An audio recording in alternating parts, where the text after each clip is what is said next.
Hi, my name is Fraser. I'm going to be showing you some reduction techniques using the new candy2o line from AutoAir. I got a nice bottle of emerald green candy2o here.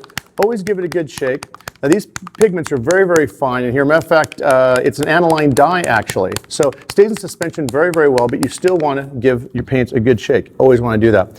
What we're going to do, we're not just going to add reducer to it. And the reason being is these paints are very stable. They're excellent right out of the bottle, but we've discovered that the addition of a balancing clear known as 40-30 makes these paints really durable. Matter of fact, the minimum you want to put in, I would say, is 10%. But for spraying large scale, like a full-size spray gun, we've discovered, we as in me and Dion at our shop, that spraying them, you go 50-50 with the 40-30 and the candy2o, and it sprays literally just like a urethane clear. It's amazing, or urethane candy. It's amazing. So I'm going to go ahead and grab my 40-30 right here and put it in here, and we'll just eyeball it and do about 50% mix.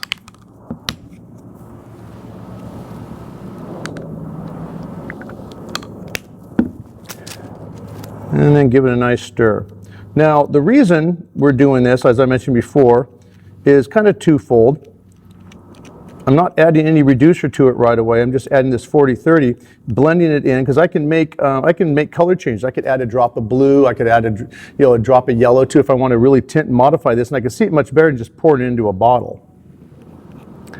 And then what I'd do is I'd go ahead and add a little bit of the reducer to it, in which case I'd say just 10%. Don't need much. You could actually even try using, see how it sprays on any reducer, but I always add a little bit. It makes it kick off a little bit better, makes it spray a little bit better, atomize a little bit better. Yeah, that's really nice. You're going to notice that it's incredibly fine, the paints. You can't see any pigment on because, like I said, they're dyes. These are pure waterborne aniline dyes, automotive grade, and means they're UV fast as well as color fast.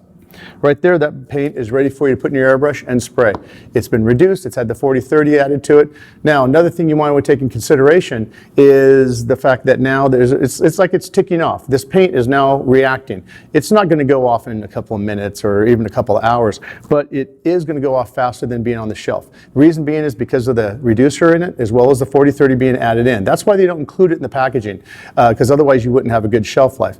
It's not a bad thing that it's ticking off. It's actually a good thing. It means you're going to have better durability, better sprayability, better adhesion. When it comes down to it, the 40-30 is just a great adhesion product for any of the AutoAir and the Createx products. So at this point right now, we've got a great candy that we can use for anything. We can go on top of any other colors. We can actually mix it with other colors. We can put it on top of metallics or just spray it all by itself in an airbrush, very fine micron, or even a full-size spray gun.